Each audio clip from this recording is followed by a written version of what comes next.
वस्तु स्वरूप बताया तुमने, शत शत वंदन गुरु कान, शत शत वंदन। क्रमबद्ध पर्याय एक अनुशीलन आदरणीय डॉक्टर हुकमचंद जी भारेल द्वारा लिखित ये बहुत सुंदर दार्शनिक कृति है। हमारे सर्व दुखों का तत्काल समाधान करने में समर्थ जैन दर्शन का ये अद्भुत सिद्धांत, जिसे स्मरण करने मात्र से, जिसकी चर्चा मात्र से हमारे दुखों का अभाव हो जाता है, हमारी आकुलता मिट जाती है। ऐसी एक अपूर्व चर्चा ये गुरुदेव श्री के माध्यम से इस काल में सहज ही प्रस्फुटित हुई और आदरणीय डॉक्टर भारेल साहब के माध्यम से इस विषय का इतना सुंदर और प्रामाणिक अनेक ग्रंथों के उद्धरण प्रस्तुत करते हुए और तर्क संगत प्रस्तुतिकरण किया गया, जो सहज ही हम लोगों को हृदयंगम हो सकता है। क्या है ये क्रमबद्ध पर्याय? क्या ये गुरुदेव श्री ने चलाई? क्या ये दादा के माध्यम से बतलाई गई? क्या इसके पहले नहीं थी? ये द्रव्य है, गुण है कि पर्याय है? यह क्रमबद्ध पर्याय किसी द्रव्य का नाम नहीं है, ये क्रमबद्ध पर्याय किसी गुण का नाम नहीं है, और ये क्रमबद्ध पर्याय किसी विशिष्ट द्रव्य या किसी गुण की पर्याय भी नहीं है। तो फिर आखिर ये है क्या? यह क्रमबद्ध पर्याय यदि द्रव्य गुण पर्याय तीनों ही नहीं है तो फिर है भी या नहीं, इसका अस्तित्व भी है या नहीं, इसका स्वरूप भी है या नहीं कुछ। यह क्रमबद्ध पर्याय द्रव्य और गुण तो है ही नहीं, पर्याय भी नहीं है, किंतु यह पर्यायों की एक क्रम नियमित व्यवस्था है। एक क्रमबद्ध पर्याय एक व्यवस्था है, स्वाधीन व्यवस्था, स्वतंत्र व्यवस्था, पदार्थों के परिणमन की स्वतंत्र व्यवस्था का नाम क्रमबद्ध पर्याय है। जैसे परिवर्तन करने की सामर्थ्य इंद्र और जिनेंद्र किसी में भी नहीं है। अनेक प्रमाण प्रस्तुत करके यहाँ इस बात को सिद्ध किया गया। काफ़ी चर्चा विगत दिनों में हमारी हो चुकी थी, दीपावली के पहले तक विद्यार्थियों की मुख्यता से। मैं संक्षेप में उस प्रकरण को एक बार दोहराता हुआ आगे बढ़ने का प्रयास करूंगा। जो कुछ भी हो रहा है, जो कुछ भी हुआ था और भविष्य में जो कुछ भी होने वाला है, क्या ये भगवान के ज्ञान में नहीं झलक रहा है? क्या सर्वज्ञ परमात्मा भगवान महावीर स्वामी, ऋषभदेव स्वामी वर्तमान में सिद्धालय में बैठे हुए इन सब बातों को नहीं जान रहे हैं? हमारे भगवान सर्वज्ञ हैं ना, सब कुछ जानते हैं ना, तो भूत और वर्तमान तो भगवान के ज्ञान में झलकता ही है, भविष्य भी भगवान के ज्ञान में स्पष्ट रूप से झलकता है। अब छोटा सा प्रश्न है कि यदि भगवान के ज्ञान में भविष्य भी स्पष्ट रूप से झलकता है, तो जो झलकता है वो सही झलकता है कि गलत है? जैसा वो झलकता है वैसा होगा कि नहीं होगा? जिस भविष्य को वे जानते हैं, क्या घटनाएं उसी प्रकार घटित नहीं होंगी? और यदि जगत का परिणमन, हमारा परिणमन, हमारी होनहार, हमारे साथ बनने वाली परिस्थितियां भगवान के ज्ञान में झल के अनुसार यदि हो रही हैं और होंगी, तो फिर आकुलता का क्या काम है? होता स्वयं जगत परिणाम, मैं जग का करता क्या काम। ये वस्तु व्यवस्था क्रमबद्ध है। जिन सिद्ध परमात्माओं के गीत अभी हम सिद्ध चक्र विधान के माध्यम से गा रहे थे, कदम कदम पर सिद्धों के केवल ज्ञान की चर्चा, सिद्धों के अनंत ज्ञान की चर्चा, सिद्धों के पूर्ण ज्ञान के लिए अर्घ, वे अनंतानंत सिद्ध परमात्मा सिद्धालय में बैठे हुए जगत के प्रत्येक पदार्थ के प्रति समय के परिणमन को स्पष्ट जान रहे हैं। कौन टाल सकता है उसे? उसे टालने का व्यर्थ विकल्प ये हमारे दुख का कारण बनता है, और उसकी सहज स्वीकृति, उसी का नाम सम्यक दर्शन है। कार्तिकेय स्वामी ने तो इस क्रमबद्ध पर्याय की श्रद्धा को सम्यक दर्शन का हेतु कहा। इस क्रमबद्ध पर्याय पर श्रद्धा करने वाला सम्यक दृष्टि और इसमें शंका करने वाले को मिथ्या दृष्टि कहकर के पुकारा। जम जस जम्मी देसे जेण विहानेण जम्मी कालम्मी ऋणादम जिनेण नियदम जम्मम वा एहव मरणम वा तम तस् तम्मी देसे तेण विहानेण तम्मी कालम्मी को सक्कदिवारेदुम इंदो वाते है जिनेंदो वा। वो लोग कितना दो गाथाओं में स्पष्ट कह दिया, जिसका जिस क्षेत्र में, जिस काल में, जिस विधान पूर्वक जैसा होना जिनेंद्र भगवान के ज्ञान में झलका है, उस व्यक्ति का वही उसी देश में, उसी काल में और उसी विधान पूर्वक जन्म अथवा मरण नियम से होता ही है।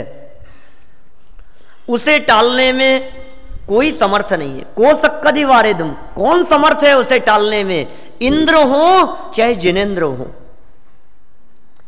रागियों में सर्वशक्तिमान ले लिया इंद्र और वीतरागियों में कह दिया जिनेंद्र। माने रागियों में इंद्र टालने में समर्थ नहीं है और वीतरागी जिनेंद्र देव भी उसे परिवर्तन करने में समर्थ नहीं है। किसे टालने में समर्थ नहीं है? तो कह दिया जन्मम वा एव मरणम वा, जन्म अथवा मरण।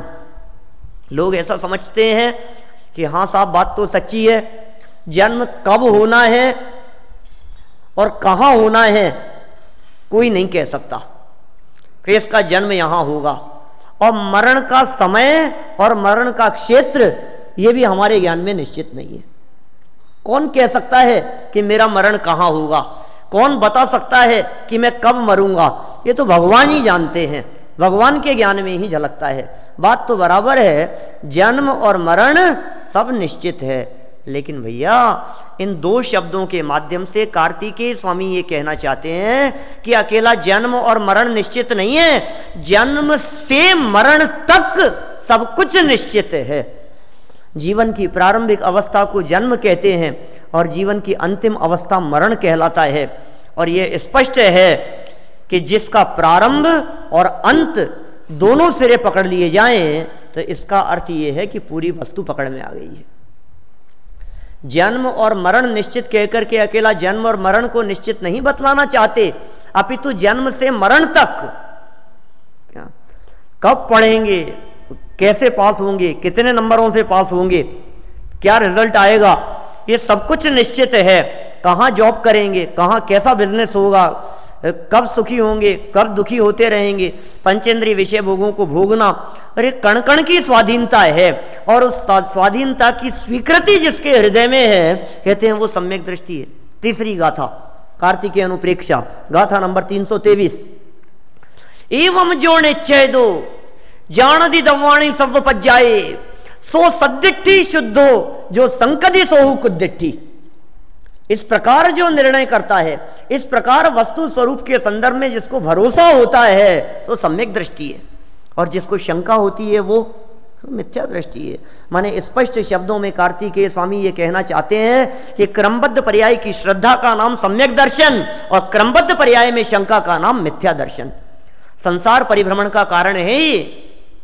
हम दुखी इसी वजह से हैं कि हमें भरोसा नहीं है, हम दुखी इसी वजह से हैं, ये कब होगा, कब तक चलेगा, ये काम कब हो जाएगा, जल्दी क्यों नहीं हो जाए, विधान चल रहा है तो विधान कब तक चलेगा, टाइम ज्यादा हो गया है, क्लास चल रही है तो क्लास कब तक चलेगी, क्या होगा, क्या विषय लेने वाले हैं, इनका प्रवचन कैसा होगा, ये व्यवस्था होगी कि नहीं होगी, बाहर साधन मिलेगा कि नहीं मिलेगा, यहाँ पहुंचेंगे कि नहीं पहुंचेंगे, ये बिजनेस चलेगा कि नहीं चलेगा, ये काम होगा या नहीं होगा।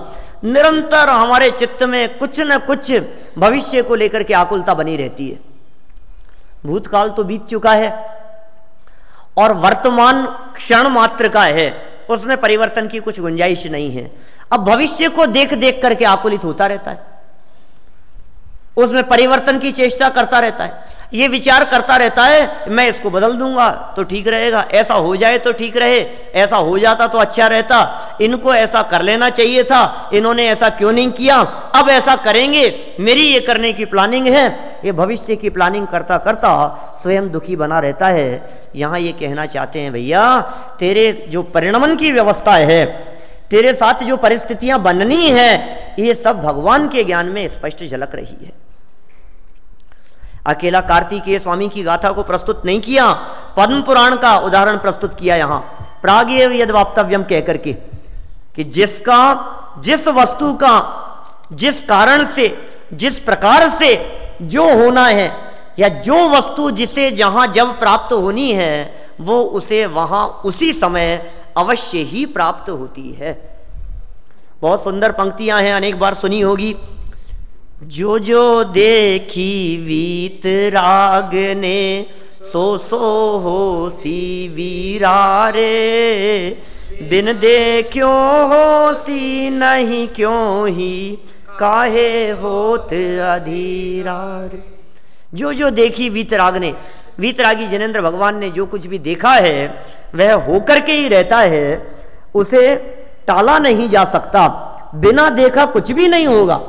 भगवान के ज्ञान में जो बात झलकी नहीं है वो नहीं होगी, इसलिए स्पष्ट निर्देश दे रहे हैं यहाँ पंडित जी, काहे होत अधीरा रे, तू अधीर क्यों होता है। हमारे सुख और दुख की पीड़ा को एक समय मात्र के लिए भी घटाया नहीं जा सकता और बढ़ाया नहीं जा सकता। एक समय मात्र के लिए भी कोई ऐसा विचार करे कि मेरा ये दुख कम हो जाए तो नहीं हो सकता, और कोई ऐसा विचार करे कि ये जो अनुकूलता मुझे मिल रही है, ये जो अच्छा लग रहा है, इसका काल बढ़ा दिया जाए तो उसे बढ़ाया भी नहीं जा सकता। इस स्वाधीनता के लिए बहुत सुंदर प्रमाण प्रस्तुत किया बुद्धचंद जी के पद संग्रह का, जिसमें स्पष्ट कहा कि जा करी जैसे जाही समय में, जो हो तब जा द्वार, सो बनी है टरी है कछु नाही, कर लीनो निर्धार, हमको कछु भय नारे, जान लियो संसार। देखिए, जब इतने प्रमाण प्रस्तुत किए गए यहाँ, तो ऐसी चित्त में शंका होना स्वाभाविक सा ही दिखता है कि नहीं नहीं साहब, हमारे कोई बात कुछ जचती नहीं है। भूतकाल तो निश्चित था, हो गया, वो तो जान सकते हैं भगवान। वर्तमान में भी जो हो रहा है उसे भी जान ले, हमें कोई ऐतराज नहीं है। लेकिन जो काम अभी हुआ ही नहीं, जो पर्यायें अभी हुई नहीं, जो घटनाएं अभी घटी ही नहीं, भगवान आखिर उनको कैसे जान लेंगे। जब उन्हें भी निश्चित कहा जाता है तो इसे लगता है, एकदम घबराहट होने लगती है, ये एकदम बौखला जाता है। ये कहता है कि नहीं नहीं, ऐसा नहीं हो सकता, क्योंकि इसे अपने कर्तृत्व के अभिमान की ठोस दीवार ढहती हुई नजर आती है। इसको लगता है फिर मेरे हाथ में क्या रहेगा, मानो मेरे हाथ से सब कुछ छीन लिया जा रहा हो। अभी तक तो ये समझ रहा था कि मैं करूंगा वो होगा, और अब ये कह दिया कि तू करेगा वो नहीं होगा। जैसा भगवान के ज्ञान में झलका है ना, वैसा ही तू करने वाला है। ये कहता है ऐसा कैसे हो सकता है, ये बात तो कुछ बिल्कुल नहीं जच रही है हमारे को। सर्वज्ञता की व्याख्याएं बदलने लगता है। ये कहता है ऐसा कैसे हो सकता है, कैसे जान लेंगे भगवान, भगवान को क्या पता। बोलो अभी आप उठ करके यहाँ से रूम में जाएंगे कि बाहर जाएंगे कि ऑफिस जाएंगे कि बाहर रोड पर जाकर के खड़े होंगे कि पानी पीने के लिए जाएंगे, आपको पता है कि क्या पता सब आधे घंटे बाद में क्या होगा है? क्या मालूम किधर जाएंगे। तो ये कहता है कि जब मुझे ही नहीं पता तो भगवान को कैसे पता होगा। अभी मैंने ही नक्की नहीं किया, बोलो शास्त्री करने के बाद तुम क्या करोगे कि वैसा अभी तो नक्की नहीं किया, अभी 2 साल हैं, अभी देखते हैं 2 साल बाद में क्या होगा, पता नहीं, हो सकता है बीएड कर ले, हो सकता है कहीं आचार्य कर ले, हो सकता है नेट वेट करके टीचिंग लाइन में चले जाएं। सोच रहे हैं, पिताजी तो यही कह रहे हैं कि तू यही बिजनेस करना अपना ही, तो पता नहीं क्या होता है। लेकिन मेरा मन तो बीएड करने का है, मेरा मन तो टीचिंग लाइन में जाने का है, फिर देखो क्या होता है। आपको नक्की नहीं है अभी, हम कह रहे हैं आपको भले ही नक्की नहीं हो, भगवान के ज्ञान में नक्की है। ये कहता है कैसे जान लेंगे। फिर कभी कभी उनकी व्याख्या बदलते हुए कहता है भगवान जानते तो हैं लेकिन सशर्त जानते होंगे कि देख भैया, यदि तू यहां से घर चला गया और पिताजी का कहना मान लिया तो बिजनेस में लग जाएगा, और देख यदि तू उनके अनुसार चलेगा ऐसा होगा तो तू इस लाइन में चला जाएगा, तू बीएड कर लेगा तो टीचिंग लाइन में चला जाएगा, तो यदि आचार्य एमए कर लेगा तो इस लाइन में चला जाएगा, तो एमबीए कर लेगा तो इस जॉब में चला जाएगा। तो जो व्यक्ति पढ़ेगा वो पास होगा, जो नहीं पढ़ेगा वो पास भी नहीं होगा। ऐसा जानते होंगे भगवान, ऐसा सशर्त जानते होंगे। लेकिन ये बात कितनी हास्यास्पद दिखती है, इसमें क्या दम की बात है। कोई व्यक्ति हमसे आकर के पूछे ना, हम किसी को ये कहें कि हम तुम्हारा भविष्य जानते हैं, और कहे बताओ भाई साहब पास होऊंगा कि फेल होऊंगा, कि लाओ तुम्हारा हाथ दिखाओ, और हाथ देख करके मैं कहूं कि भैया तुम्हारे हाथ की रेखाएं देख करके ऐसा लग रहा है कि यदि तुम पढ़ लोगे क्या तो पास हो जाओगे अच्छे नंबरों से, और यदि तुम नहीं पढ़ोगे तो फेल हो जाओगे। बोलो फिर क्या बात कर रहे हो, अभी तो हम ही जानते थे। इसमें क्या दम है? ऐसा भविष्य जानने में क्या दम है जो सशर्त जानने की बात कही जाए? क्या भगवान भी इसी तरह से सशर्त जानते होंगे? लेकिन भैया भगवान तो ऐसा जानते नहीं है। इस तरह के तर्क देने से कुछ निष्कर्ष निकलने वाला नहीं है। वस्तुतः भगवान त्रिकालज्ञ हैं, वस्तुतः भगवान सर्वज्ञ हैं, वस्तुतः भगवान सब कुछ जानने वाले हैं। तुम भगवान को सर्वज्ञ मानते हो कि अल्पज्ञ मानते हो? अब इससे तो इनकार कर नहीं सकता। बचपन से पढ़ता आ रहा है कि भगवान वीतरागी सर्वज्ञ होते हैं। ये दो गुण तो ऐसे हैं भगवान के जो अनिवार्य रूप से हैं, वीतरागी भी हैं भगवान और सर्वज्ञ भी हैं। उनका निषेध कैसे कर सकता है? तो कहता है भगवान तो सर्वज्ञ हैं। तो सर्वज्ञ का मतलब क्या होता है? जो सब कुछ जानते हैं उन्हें सर्वज्ञ कहते हैं। अब तू कहे भूत और वर्तमान तो जानते होंगे और भविष्य को नहीं जानते होंगे। अरे भैया भगवान द्विकालज्ञ नहीं है, त्रिकालज्ञ हैं, तीनों कालों को जानने वाले हैं। आचार्य उमा स्वामी ने स्पष्ट लिखा है सर्वद्रव्य पर्यायेषु केवलस्य। फिर आगे चलकर के उसी की व्याख्या करते हुए पूज्यपाद स्वामी ने भी स्पष्ट शब्दों में कहा कि अरे सर्वज्ञ परमात्मा तीनों लोकों और तीनों कालों में होने वाली प्रत्येक पर्याय को आलोक सहित स्पष्ट जानते हैं। ऐसा सर्वद्रव्य पर्यायेषु का अर्थ है। और इसी की व्याख्या करते हुए कुंद कुंद स्वामी का प्रमाण प्रस्तुत किया कि देखो ये दिव्य ज्ञान है। यदि अरहंत परमात्मा, यदि सिद्ध परमात्मा अपने दिव्य ज्ञान के माध्यम से, केवल ज्ञान के माध्यम से अनुत्पन्न और अविनष्ट पर्यायों को नहीं जानते होंगे तो उनके ज्ञान को दिव्य ज्ञान कौन कहेगा? मैं गाथा प्रस्तुत कर दी यहां। प्रवचन सार की 39वीं गाथा के माध्यम से इस बात को स्पष्ट कर दिया गया। पर्याय जो अनुत्पन्न है या हो गई है नष्ट जो, फिर ज्ञान की क्या दिव्यता यदि ज्ञात होवे नहीं वो। उस ज्ञान को दिव्य ज्ञान कौन कहेगा जो ज्ञान भविष्य की बातों को नहीं जान सके? उस ज्ञान को दिव्य ज्ञान कौन कहेगा जो भूतकालीन सर्व पर्यायों को न जान सके? फिर ज्ञान की दिव्यता नहीं रहेगी। और ये केवल ज्ञान दिव्य ज्ञान है, अद्भुत ज्ञान है। इसलिए यह बात स्पष्ट ही है कि भगवान के ज्ञान में सब कुछ स्पष्ट झलकता है। और भी अनेक आगम प्रमाण यहाँ प्रस्तुत किए गए जिनके आधार पर यह सिद्ध किया गया कि भगवान की सर्वज्ञता निरावाद है। अनेक आगम प्रमाण प्रस्तुत किए। समंत भद्र स्वामी ने आप्तमीमांसा में, अकलंक देव ने अष्टशती में, आचार्य विद्यानंदी ने अष्टसहस्त्री में बहुत विस्तार से इन सब बातों को सिद्ध किया। लेकिन दादा यहाँ कहते हैं कि फिर भी न्याय विषयक अनेक प्रकार की उपाधियों को प्राप्त कर लेने के बावजूद भी जब इस व्यक्ति के हृदय में सर्वज्ञता का स्वरूप ख्याल में नहीं आता तो हमें आश्चर्य हुए बिना नहीं रहता। सर्वज्ञ भगवान का ज्ञान पढ़ेगा तो पास होगा के समान अनिश्चयात्मक नहीं है, अपितु पढ़ेगा और पास भी होगा। और यह व्यक्ति नहीं पढ़ेगा और पास भी नहीं होगा, इस प्रकार निर्णयात्मक है, निश्चयात्मक है। सर्वज्ञ परमात्मा का ज्ञान पूर्ण ज्ञान है, निश्चयात्मक ज्ञान है, अपूर्ण नहीं है। अज्ञानी जीव को ऐसा लगता है कि यदि भविष्य को निश्चित मान लिया जाएगा तो वस्तु की स्वतंत्रता खंडित हो जाएगी। यदि भविष्य निश्चित हो गया तो फिर मेरे हाथ में नहीं रहेगा। कभी कभी तो कोई व्यक्ति से पूछता है तो बिल्कुल स्पष्ट जवाब नहीं देता, अपने हाथ में रखना चाहता है, इसलिए घुमा फिरा करके जवाब देता है। ये सोचता है कि फिर अपने हाथ में, फिर अपने साफ साफ जवाब नहीं दिया, अपने हाथ में चाहेंगे जो करेंगे। किसी ने कहा कि आप ऐसा करने वाले हैं क्या? क्या पता, देखता हूं, अभी मैं कुछ सोच तो रहा हूं, ऐसा जो भी होगा अभी अभी कुछ। तो इसका मतलब ये है कि अपने हाथ में रख लिया हूं, ये सोच करके हम चाहेंगे जैसा करेंगे। इसको ऐसा लगता है कि यदि भविष्य निश्चित है तो स्वतंत्रता कुछ नहीं रहेगी, स्वतंत्रता खंडित होती हुई इसे भाषित होती है, किंतु उसका ध्यान इस ओर नहीं जाता कि भविष्य को निश्चित नहीं मानने पर ज्योतिष ज्ञान और निमित्त ज्ञान आदि सभी काल्पनिक सिद्ध होंगे। क्या?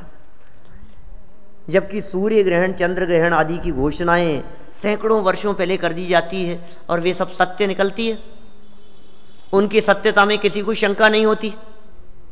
आज न्यूज़पेपर में मान लीजिए ये आ गया कि 20 दिन बाद इतने बजकर इतने मिनट पर सूर्य ग्रहण होगा। अब क्या सूर्य पराधीन हो गया ग्रहण के लिए? सूर्य के मन में इस प्रकार का विचार आए कि अरे भैया अब तो मेरे को उस दिन तो टाइम का ध्यान रखना पड़ेगा, थोड़ा सा घोषणा हो गई, न्यूज़पेपर में छप गया, सारी दुनिया देखेगी, थोड़ा बहुत भी लेट हो जाऊंगा तो गड़बड़ हो जाएगी, उसको उसी चाल से चलना पड़ेगा। क्या ऐसी पराधीनता है? मुझे ये नहीं समझ में आता कि भविष्य को जान लेने मात्र से स्वतंत्रता के खंडित होने का प्रश्न कहाँ उठता है। इसको क्यों ऐसा लगता है? सिर्फ जाना ही तो है। भविष्य को सर्वज्ञ परमात्मा बनाते नहीं है, जानते हैं। और हमारे भविष्य को पहले से जान लेने मात्र से परतंत्रता का कहीं कुछ संबंध नहीं है। वर्षों पहले इस प्रकार की घोषणाएं हो जाती है, सूर्य ग्रहण की, चंद्र ग्रहण की, भविष्य की निश्चित घोषणाओं से यह सर्वज्ञ कथित जिनागम भरा पड़ा है। अवधि ज्ञान और मनःपर्य ज्ञान भी अपनी सीमा में रह करके जानते हैं। ज्योतिष ज्ञान और निमित्त ज्ञान के माध्यम से भविष्य की बातों को जाना जाता है। क्या आप उनकी सत्यता में शंकित हैं? क्या आपको ऐसा लगता है कि ये बात गलत है? चंद्रगुप्त को स्वप्न आए, भरत जी को स्वप्न आए और उनके स्वप्नों के आधार पर भविष्य की घोषणा कर दी गई, ऐसा ऐसा होगा। उन स्वप्नों का फल बतला दिया गया। तीर्थंकर माता को 16 स्वप्न आते हैं जिनके आधार पर वो तीर्थंकर के पिता उसका फल बतला करके स्पष्ट घोषणा कर देते हैं कि ऐसा ऐसा बालक, ऐसी ऐसी योग्यताओं का धनी आपके गर्भ में आ गया है। क्या वो असत्य है? क्या ऐसा भविष्य जान लेने से ऐसा लगता है कि हमारे हाथ से निकल जाएगी सब कुछ स्थिति? लाखों वर्षों पहले और निश्चित और सर्वज्ञ कथित जनागम से, ऐसा भविष्य की घोषणाओं से ये जनागम भरा पड़ा है। एक दो नहीं, सैकड़ों घटनाएं आपको प्रथमानुयोग में इस तरह की मिल जाएगी, करणानुयोग में इस प्रकार की चर्चाएं मिल जाएगी, जिनको पढ़ने से आपको लगेगा कि कितनी कितनी भविष्य की बातें निश्चित है। पंचम काल के अंत में क्या होगा?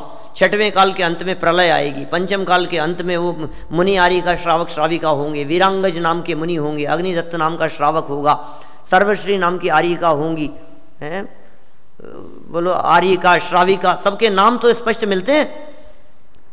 अंतिम कल्की के माध्यम से अंतिम ग्रास मांगा जाएगा। 3 दिन की आयु जान करके आहार जलादि का त्याग कर देंगे, वे समाधि मरण लेकर के पहले दूसरे स्वर्ग में चले जाएंगे। क्या ये निश्चित नहीं है? अभी तो पंचम काल को व्यतीत हुए 2500 वर्ष बीते हैं। 18,500 वर्ष बाद में घटने वाली घटना का उल्लेख तिलोय प्रणति आदि ग्रंथों में स्पष्ट रूप से मिलता है, नाम सहित। इस नाम से ये व्यक्ति होंगे। क्या भविष्यकालीन चौबीसियों की स्थापना, त्रिकाल चौबीसियों के अर्घ नहीं चढ़ाए हमने, त्रिकाल चौबीसियों की वंदना नहीं की हमने तीर्थ क्षेत्रों पर जा करके? बोलो, आहार जी में, कहीं द्रोणगिरी में, इधर क्या नाम है अपने बहुत बहुत स्थानों पर है, समेत शिखर जी में है, इधर हस्तिनापुर में है, क्या नाम है समझ लीजिए, अपने यहाँ सांगानेर में भी है क्या ऊपर? नहीं, त्रिकाल चौबीसी नहीं है। बहुत जगह अशोकनगर में है, सोनागिरी में है, कितने स्थानों पर आपको मिलेगी ये। और वो वहाँ क्या नाम है, कहाँ पर वो है ना, उपाध्याय परमेष्ठी की प्रतिमा है जहाँ, देवगढ़ में है। ये त्रिकाल चौबीसी मतलब भूतकाल में जो 24 तीर्थंकर हो चुके हैं वे, वर्तमान में जो ऋषभ देव से महावीर तक 24 तीर्थंकर हुए थे वे, और भविष्य में महापद्म आदि जो 24 तीर्थंकर होने वाले हैं वे भी पंचकल्याणक प्रतिष्ठा पूर्वक प्रतिमाएं विराजमान हैं। हम लोग दर्शन करते हैं और इसी नाम से वे तीर्थंकर होंगे। बोलो, भविष्यकालीन 24 के पहले तीर्थंकर राजा श्रेणिक के जीव वर्तमान में पहले नरक में हैं, वहां से निकल करके 84,000 वर्ष की उनकी आयु है, और वहां से निकल करके भविष्यकालीन 24 के पहले तीर्थंकर होंगे इसी भरत क्षेत्र के। सैकड़ों बातें मिलेगी आपको ऐसी। रावण और लक्ष्मण के जीव वहां से निकल करके आएंगे, सीता का जीव आएगा, है उसके पुत्र होंगे, वो चक्रवर्ती होगा। सीता का जीव भविष्य में ऊपर से आकर के चक्रवर्ती होगा। रावण और लक्ष्मण के जीव उसके पुत्र होंगे। अभी सीता का जीव 16वें स्वर्ग में है, रावण और लक्ष्मण तीसरे नरक में है। रावण और लक्ष्मण वहां से निकल करके कुछ भाव धारण करेंगे बीच में, और फिर जब सीता का जीव वहां से आयु पूरी करके यहां आएगा तो वो चक्रवर्ती होगा। वो चक्रवर्ती होगा, फिर रावण और लक्ष्मण के जीव उसके बेटे होंगे।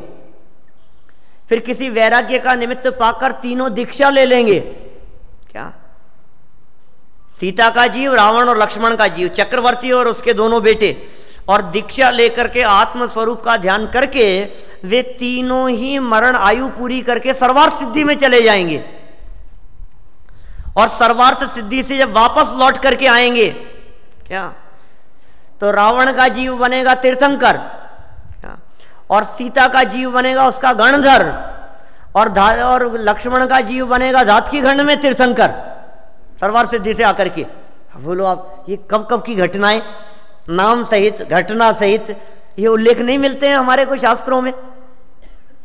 कितनी स्पष्ट घोषणाएं हैं। क्या इनको देख करके आपको ऐसा नहीं लगता कि यदि भविष्य को निश्चित न माना जाए, प्रथमानुयोग की, अन्य अनुयोगों की, इन सब बातों पे प्रश्न चिन्ह खड़ा कर दिया जाए तो समस्त जिनागम को तिलांजलि देने का प्रसंग प्राप्त होगा? बोलो, जिनागम का महल ढह जाएगा। न केवल प्रथमानुयोग में, चरणानुयोग में, कर्णानुयोग में, द्रव्यानुयोग में, चारों अनुयोगों के आधार पर यहां क्रमबद्ध पर्याय की चर्चा को सिद्ध किया है। किसी भी अनुयोग को उठा करके देख लो आप, सब जगह पर इस प्रकार की चर्चाएं मिलेगी। बीच में एक बहुत सुंदर प्रश्न यहां उठा लिया गया। इतना कहने के बाद में यहां बहुत विनम्र निवेदन किया, इतने प्रकरण के बाद पेज नंबर 10 पर दादा के द्वारा, कि भैया यदि क्रमबद्ध पर्याय की बात पहले हमारे ध्यान में नहीं आई और वो इस युग में किसी ऐसे व्यक्ति के माध्यम से प्रस्तुत हुई जिसे हम कारणवश पसंद नहीं करते, तो इसका मतलब यह तो नहीं होना चाहिए कि हम सर्वज्ञ की भविष्यज्ञता से ही इनकार कर दें। इस प्रकार के आत्मघाती कदम उठाने से पूर्व चिंतक वर्ग से एक बार पुनर्विचार कर लेने का मेरा सानुरोध आग्रह है। बोलो, कितना विनम्र शब्दों में दादा कहना चाह रहे हैं यहां कि भैया एक बार मेरा बहुत विनम्र शब्दों में तुमसे निवेदन है कि तुम एक बार सर्वज्ञ की सर्वज्ञता के संदर्भ में गंभीरता से बैठ करके विचार कर लो। सर्वज्ञता का क्या स्वरूप है? हम यही तो यहां कहना चाह रहे हैं। ये जो आपके चित्त में शंका हुई ना इस प्रकार की, जो आप बात कह रहे हैं, कुछ लोग ऐसी बातें कहते हैं कि कुछ निश्चित है और कुछ अनिश्चित है। हम उनसे यही प्रश्न करना चाहते हैं कि क्या भगवान जिन बातों के बारे में आप कह रहे हो कि अनिश्चित है, क्या वे भगवान के ज्ञान में नहीं झलकती हैं? क्या भगवान उनके ज्ञाता नहीं है? क्या भगवान सर्वज्ञ नहीं है? ऐसा कैसे होता होगा? प्रॉब्लम तो तब खड़ी होती है कि जब भगवान हमारे को आकर के कह जाए कि देख बेटा तेरे को बीएड करना है, और हमारा मन हो एमए करने का, और भगवान कह जाए कि भैया बीएड करना है। अब प्रॉब्लम होती है कि हे भगवान मान जाओ ना, ये कर लेने तो एमए, काय को बीएड के चक्कर में उलझाते हो, मैं तो एमबीए करना चाहता हूं।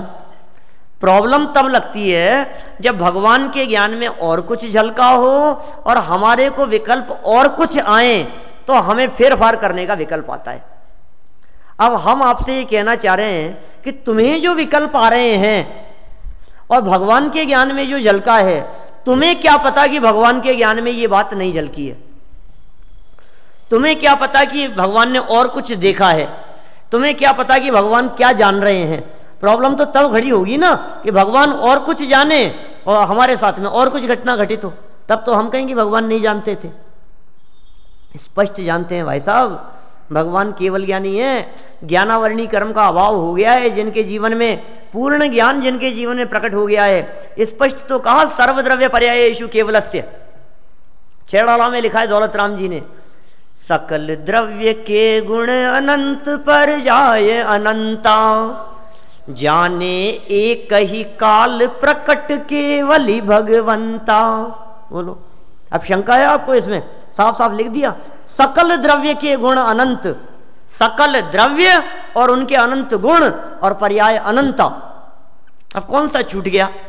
जब सकल द्रव्य कह दिया तो अब क्या छूट गया?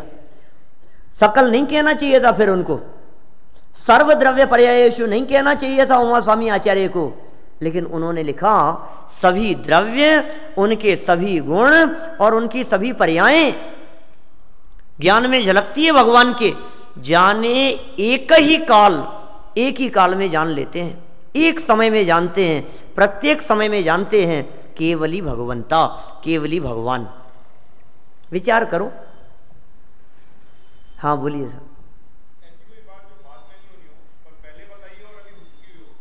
हाँ ऐसी बहुत सारी बातें हैं ना, जो उस समय बताइए हो, आदम में हो और ये लगाओ कि 100 साल पहले या 150 साल पहले हो भी गई हो। एक दो नहीं, ऐसी बहुत सारी बातें हैं। जो हम जानते हैं हमारे। हाँ हाँ बिल्कुल बिल्कुल, अभी बताता हूँ मैं, अभी आने वाली ये चर्चा, मैं कर चुका हूँ ये चर्चा, अभी मैं सब फटाफट बता दूंगा अभी आपको। प्रथमानुयोग में ऐसी एक दो नहीं सैकड़ों बातें हैं जिनमें ये आया कि भगवान के केवल ज्ञान में ये झलका क्या, और इतने साल बाद में ऐसा होगा, और फिर उतने साल बाद में वैसा हो भी गया। देखो आप, नेमिनाथ भगवान के समोपशरण में द्वारिका नगरी के जलने की घोषणा हुई थी कि 12 वर्ष बाद में द्वारिका नगरी जलेगी। नेमिनाथ भगवान ने समोपशरण की में इस प्रकार की बात आ गई, दिव्य ध्वनि में इस प्रकार की बात आ गई कि 12 वर्ष बाद में द्वारिका नगरी जल जाएगी। फिर क्या हुआ? जिन लोगों को कर्तृत्व का अभिमान दिमाग में था ना, उन्होंने उसको बदलने का, उसे टालने का बहुत प्रयास किया। हे भगवान आप क्या कह रहे हो, द्वारिका नगरी जल जाएगी, समोपशरण में आ रही है ये बात, दिव्य ध्वनि में आ रही है ये बात। उन्होंने उसे टालने का प्रयास किया। द्वीपायन मुनिराज के निमित्त से जलेगी, शराब निमित्त बनेगी, पूरी द्वारिका नगरी में शराबबंदी की घोषणा कर दी गई उस समय श्री कृष्ण के माध्यम से, नेमिनाथ भगवान के काल में। 4-5 हजार वर्ष पुरानी बात कर रहा हूं मैं। शराबबंदी हो गई। वो द्वारिका की शराबबंदी, आज भी गुजरात में शराबबंदी है, आज भी गुजरात में शराब अलाउ नहीं है। फिर क्या हुआ? द्वीपायन मुनिराज चले गए कि 12 साल तक मैं रहूंगा ही नहीं, ये देखता हूं कैसे द्वारिका नगरी जलेगी। वो चले गए। जिनकी होनहार भली थी उन्हें सम्यक दर्शन की प्राप्ति हो गई। जिनकी और भली होनहार थी उन्होंने, बहुत लोगों ने अणुव्रत ग्रहण कर लिए, बहुतों ने महाव्रत अंगीकार कर लिए, लेकिन जिनकी होनहार भली नहीं थी उन्हें भगवान की दिव्य वाणी को टालने का विकल्प आया और उन्होंने प्रयास भी किया, लेकिन फिर हुआ क्या? 12 वर्ष पश्चात द्वारिका नगरी जल करके भस्म हो गई। 2 ही व्यक्तियों के बचने की घोषणा हुई थी, कृष्ण और बलदेव। वे 2 ही बचे। माता पिता को बचाने का बहुत प्रयास किया उन्होंने, हाथी लगा दिए, रथ लगा दिए गए। अरे सैकड़ों हाथियों का बल होता है स्वयं में, स्वयं रथ के स्थान पर जुट गए, लग गए वहां, फिर रथ में बिठा करके माता पिता को खींच करके द्वारिका से बाहर निकाल लेवे। लेकिन क्या हुआ? रथ टूट गया और ऊपर से वो दरवाजा आकर के गिर गया, वहीं उनका माता पिता का स्वर्गवास हो गया। माता पिता को भी बचाने में समर्थ नहीं हो सके।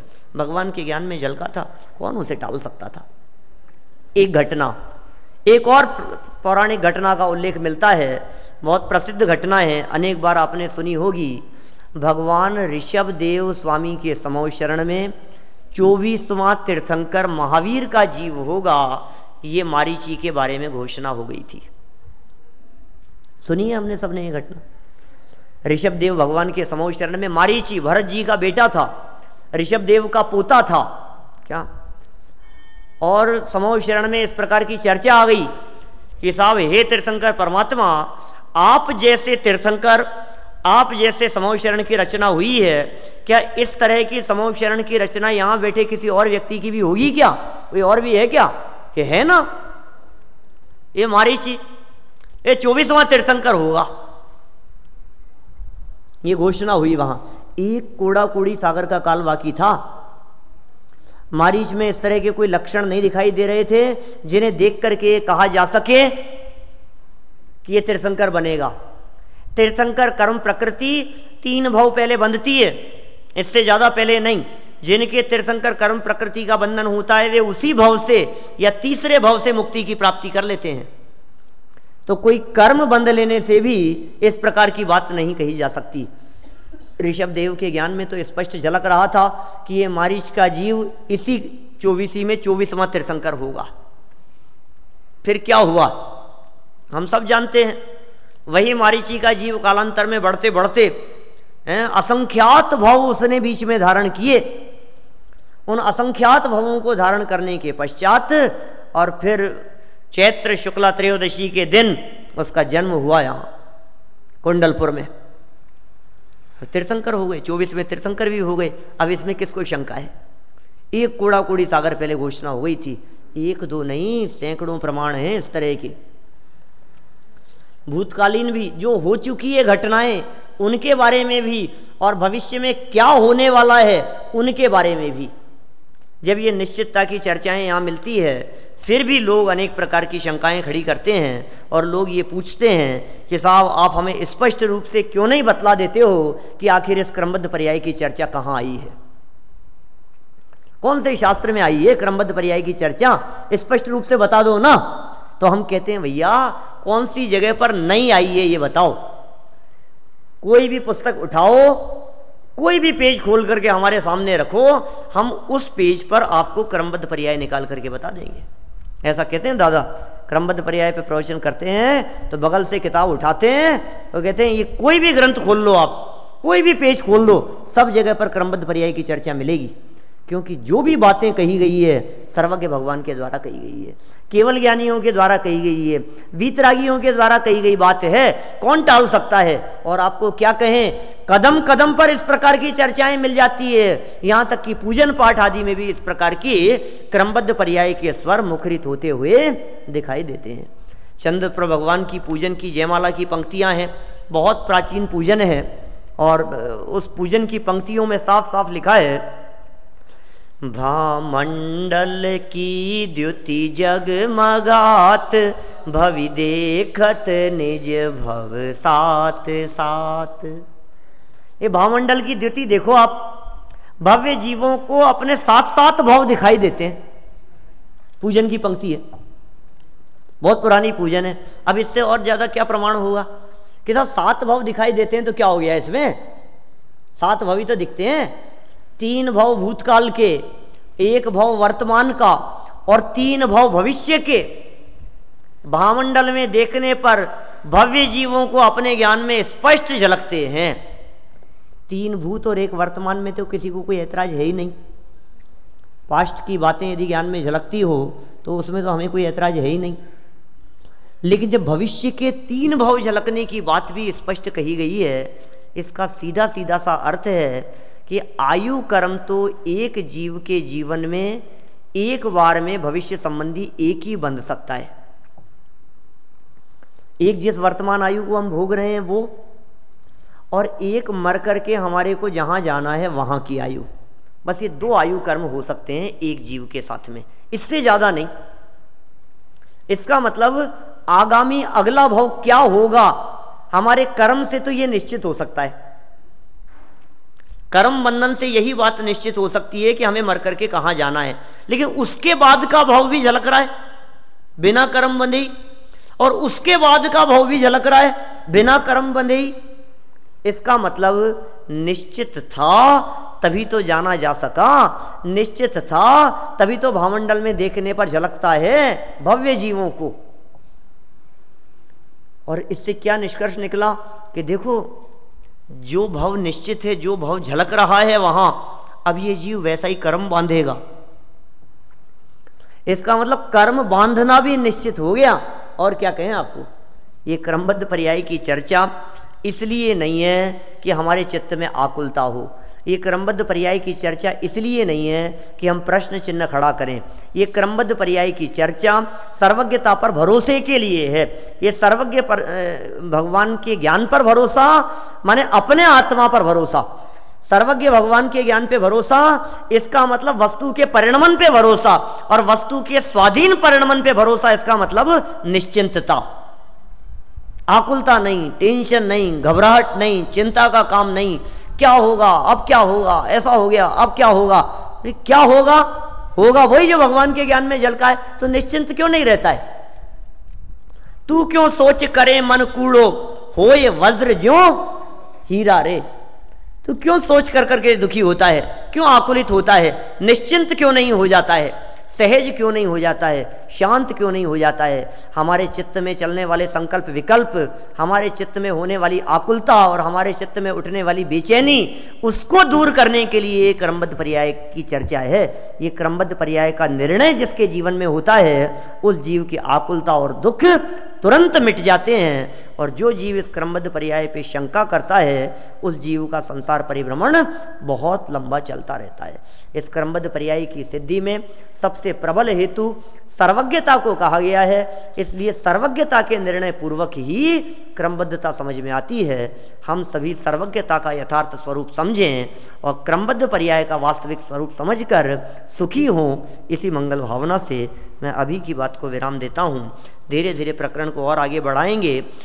अनुयोगों के आधार पर, कथाओं के आधार पर, करणानुयोग के आधार पर, चरणानुयोग, द्रव्यानुयोग, वस्तु स्वरूप, इनके आधार पर इस क्रमबद्ध पर्याय को बहुत ही सुंदर ढंग से यहाँ सिद्ध करने का प्रयास किया है। इस अष्टानिका महापर्व के अवसर पर इस सिद्ध चक्र विधान में बैठे हुए आप सभी लोग ये सिद्ध भगवान के केवल ज्ञान के वास्तविक स्वरूप को समझ पाएं और ये क्रमबद्ध पर्याय का वास्तविक निर्णय कर पाएं। इसी मंगल भावना से मैं बात को विराम देता हूँ।